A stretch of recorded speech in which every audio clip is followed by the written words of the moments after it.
ನಮಸ್ಕಾರ ವೀಕ್ಷಕರೇ, ನಾನು ನಿಮ್ಮ ಪ್ರಭುಗೌಡ ಕನ್ನಡಿಗ. ಇಂದಿನ ದಿನ ನಾನು ಕೊಪ್ಪಳ ನಗರದ ಶ್ರೀ ಗವಿಸಿದ್ದೇಶ್ವರ ಸಂಸ್ಥಾನ ಮಠದ ಹಿಂದಿನ ಬೆಟ್ಟದಲ್ಲಿರುವಂತಹ ಅಶೋಕ ಶಿಲಾಶಾಸನವನ್ನು ತೋರಿಸಲಿದ್ದೇನೆ. ಶಾಸನವನ್ನು ವೀಕ್ಷಿಸಲು ನೀವು ಗವಿಮಠದ ಹಿಂಬದಿಯಿಂದನೂ ಸಹ ಬರಬಹುದು, ಅಥವಾ ಗವಿಮಠದ ಹಿಂಬದಿಯ ಒಂದು ಕುಣಿಕೇರಿ ರಸ್ತೆ ಮಾರ್ಗವಾಗಿಯೂ ಸಹ ಬರಬಹುದು. ಲಿಂಗಾಯತ ರುದ್ರಭೂಮಿಯ ಎದುರುಗಡೆ ಇರುವಂತಹ ಒಂದು ಗೇಟ್ನಿಂದ ಕೂಡ ನೀವು ಬರಬಹುದು.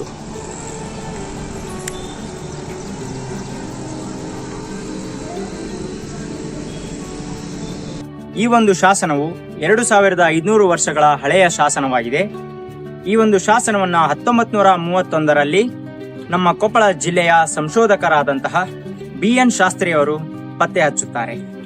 ಈ ಒಂದು ಶಾಸನ ನಮ್ಮ ಕೊಪ್ಪಳದಲ್ಲಿ 2 ಶಾಸನಗಳಿವೆ. ಒಂದು ಈ ಬೆಟ್ಟದಲ್ಲಿ ಇದ್ದರೆ ಇನ್ನೊಂದು ಇಂದ್ರಕೀಲ ಪರ್ವತದಲ್ಲಿ, ಅಂದರೆ ಪಾಲ್ಕಿಗುಂಡು ಎಂಬ ಶಾಸನವಿದೆ. ಭಾರತದಲ್ಲಿ ಒಟ್ಟು 17 ಶಾಸನಗಳಿದ್ದು ಅದರಲ್ಲಿ 10 ನಮ್ಮ ಕರ್ನಾಟಕದಲ್ಲಿವೆ ಎಂಬುದು ನಮ್ಮ ಹೆಮ್ಮೆಯ ವಿಷಯ. ಸಾಮ್ರಾಟ ಅಶೋಕ ಚಕ್ರವರ್ತಿಯನ್ನು ಶಾಸನಗಳ ತಂದೆ ಎಂದೇ ಕರೆಯಲ್ಪಡುತ್ತಿದ್ದರು. ನಮ್ಮ ಕೊಪ್ಪಳ ನಗರವನ್ನು ಮೊದಲಿಗೆ ಕೋಪಣ ಎಂದು ಕರೆಯುತ್ತಿದ್ದರು. ಕೋಪಣ ಅಂತ ಯಾಕೆ ಕರಿತಿದ್ರಪ್ಪ ಅಂತಂದ್ರೆ, ಕೋಪಣ ಎಂಬುದು ಒಬ್ಬ ಬೌದ್ಧ ಅನುಯಾಯಿಯ ಹೆಸರು. ಆತನು ಇಲ್ಲಿ ತಮ್ಮ ಧರ್ಮ ಪ್ರಚಾರಕ್ಕಾಗಿ ಕೊಪ್ಪಳ ನಗರದಲ್ಲಿ ಜನಿಸಿದ್ದನೆಂಬ ಕಾರಣಕ್ಕಾಗಿ ಕೋಪಣಾಚಲ, ಕೋಪಣ ಎಂದು ಕರೆಯುತ್ತಿದ್ದರು.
ಈಗ ನಮ್ಮ ಬಲಗಡೆ ಇರುವಂತಹ ಒಂದು ಬಂಡೆಯ ಕೆಳಗಿನೇ ಅಶೋಕನ ಶಾಸನವನ್ನು ಕೆತ್ತಿಸಿದ್ದು.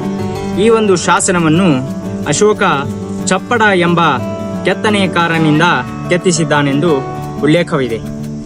ಅಶೋಕನ ಶಾಸನವನ್ನು ಹೇಗೆ ಪತ್ತೆ ಹಚ್ಚುವುದು ಎಂದು ಕೇಳಿದರೆ, ಅವನು ಪ್ರತಿಯೊಂದು ಶಾಸನದ ಮೊದಲಿಗೆ ತನ್ನ ಒಂದು ಅಂಕಿತವನ್ನ, ಬಿರುದನ್ನ ಮೂಡಿಸಿರುತ್ತಾನೆ.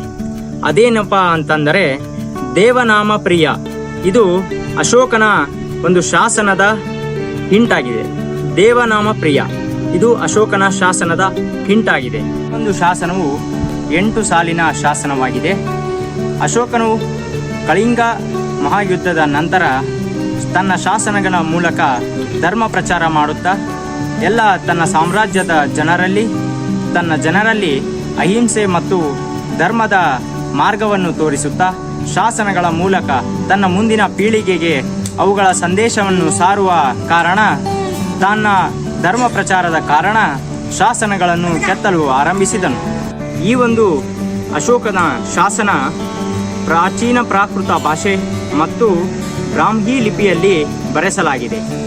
ನಾವು ಹೇಗೆ ದೇವನಾಗರಿ ಲಿಪಿ ಅಂತ ಕರಿತೀವಲ್ಲ, ಆ ರೀತಿ ಬ್ರಾಹ್ಮಿ ಲಿಪಿಯಲ್ಲಿ ಈ ಒಂದು ಶಾಸನವನ್ನು ಕೆತ್ತಿಸಲಾಗಿದೆ.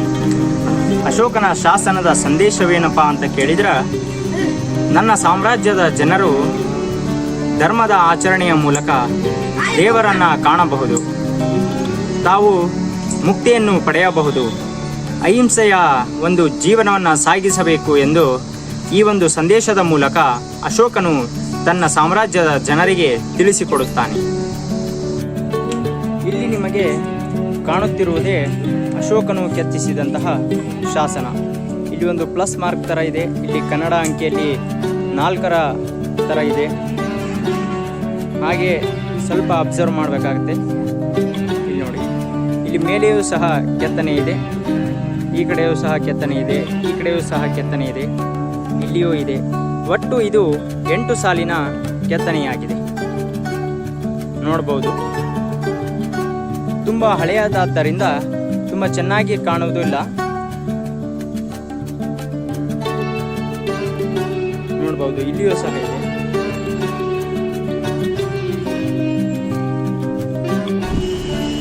ನನ್ನ ಮುಂದಿನ ವಿಡಿಯೋದಲ್ಲಿ ಮತ್ತೊಂದು ಶಾಸನವನ್ನು ನಾನು ನಿಮಗೆ ತೋರಿಸಲು ಇಷ್ಟಪಡುತ್ತೇನೆ. ಆ ಒಂದು ಶಾಸನ ನಮ್ಮ ಕೊಪ್ಪಳ ನಗರದ ಹೊರವಲಯದಲ್ಲಿರುವಂತಹ ಇಂದ್ರಕೀಲ ಪರ್ವತದಲ್ಲಿ ಆ ಒಂದು ಶಾಸನವಿದೆ. ಅದನ್ನು ನನ್ನ ಮುಂದಿನ ವಿಡಿಯೋದಲ್ಲಿ ಖಂಡಿತವಾಗಿ ನಾನು ನಿಮಗೆ ತೋರಿಸುತ್ತೇನೆ. ಧನ್ಯವಾದಗಳು. ಸಬ್ಸ್ಕ್ರೈಬ್ ಮಾಡಿ, ಲೈಕ್ ಮಾಡಿ, ಶೇರ್ ಮಾಡಿ.